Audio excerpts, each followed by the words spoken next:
Hola, ¿cómo están, queridos estudiantes? Espero que la estén pasando de la mejor manera en esta cuarentena junto a sus familias. En esta oportunidad vamos a continuar con la serie de videos explicativos acerca de los temas de este primer trimestre.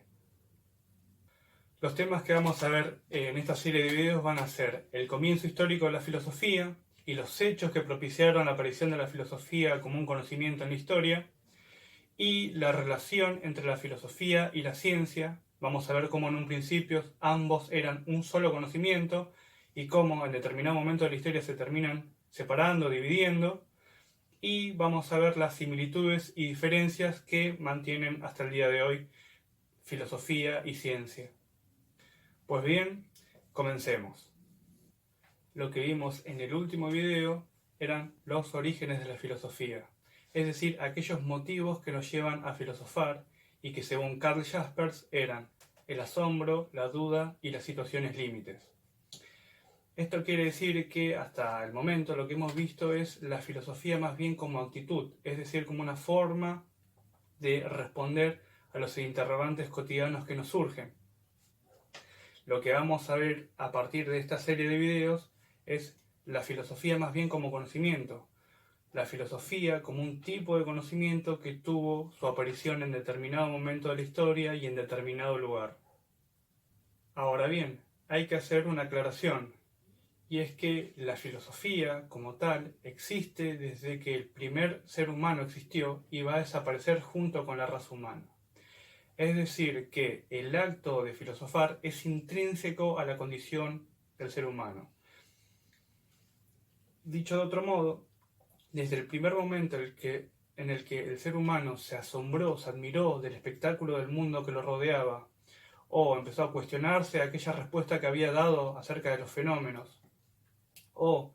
cuando empezó a preguntarse sobre el valor de la vida, después de haber atravesado momentos difíciles y que les fueron inevitables, es que la filosofía existe.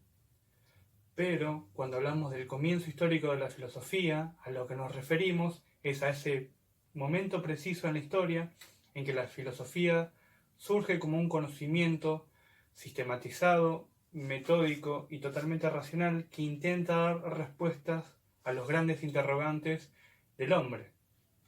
Dicho momento histórico en que hace la aparición la filosofía como un tipo de conocimiento que intenta dar respuestas racionales a los fenómenos y que intenta apartarse de las respuestas mitológicas, religiosas y místicas de su momento, tiene lugar entre los siglos VII y VI a.C. en Occidente, y más precisamente en la Hélade, en lo que hoy se denomina la Antigua Grecia. Pues bien, al hablar del comienzo histórico de la filosofía, existe un gran debate entre los historiadores de la filosofía, dado que algunos ubican el surgimiento de la filosofía en Oriente y en un tiempo anterior a Occidente inclusive,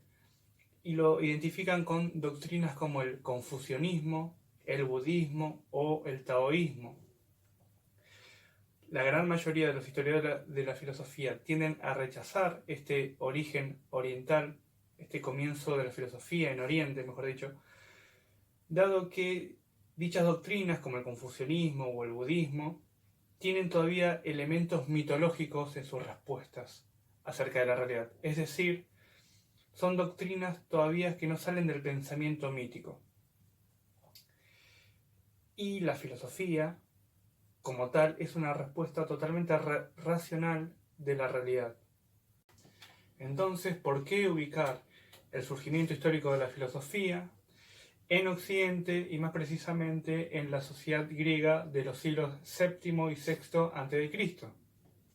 Pues bien, entre varios motivos que podrían darse, existen dos hechos particulares que sucedieron en ese lugar y en ese tiempo que fomentaron la aparición de la filosofía como un nuevo tipo de conocimiento que intentaba dar respuestas racionales de la realidad y de los fenómenos que sucedían. Estos dos hechos en puntual son el paso del mito al logos, es decir, el paso de dar respuestas míticas y religiosas a dar respuestas racionales acerca de los fenómenos que rodeaban al ser humano,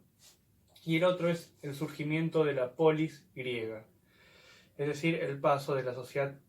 griega de la etapa arcaica a la etapa clásica, que dio como resultado una sociedad de mentalidad abierta y que daba la posibilidad a sus ciudadanos de pensar libremente y opinar acerca de cualquier tema. En cuanto a estos dos puntos que les nombré, tengan en cuenta lo siguiente, y es que tanto el paso del mito al logos como el surgimiento de las polis son dos hechos que se dieron de forma paralela y simultánea. No es que se dio primero uno y después se dio el otro, o que uno es resultado del otro, sino que se dan de forma simultánea y paralela, al mismo tiempo y en el mismo lugar. Y otra cosa que tienen que tener en cuenta es que estos hechos no sucedieron de la noche a la mañana, de un día para el otro, sino que son el producto de un proceso, de una transición que llevó bastante tiempo. ¿Con esto qué quiero decir? Que pasar de respuestas míticas a respuestas racionales no fue algo que sucedió de la noche a la mañana, ni la sociedad griega pasó de la etapa arcaica a la etapa clásica, que es donde surge la polis que vamos a ver, de un día para el otro, sino que fue toda una transición, todo un proceso que derivó en estos dos hechos que fomentaron la aparición de la filosofía como un nuevo tipo de conocimiento de carácter racional que daba respuestas a los grandes interrogantes del hombre de aquel momento.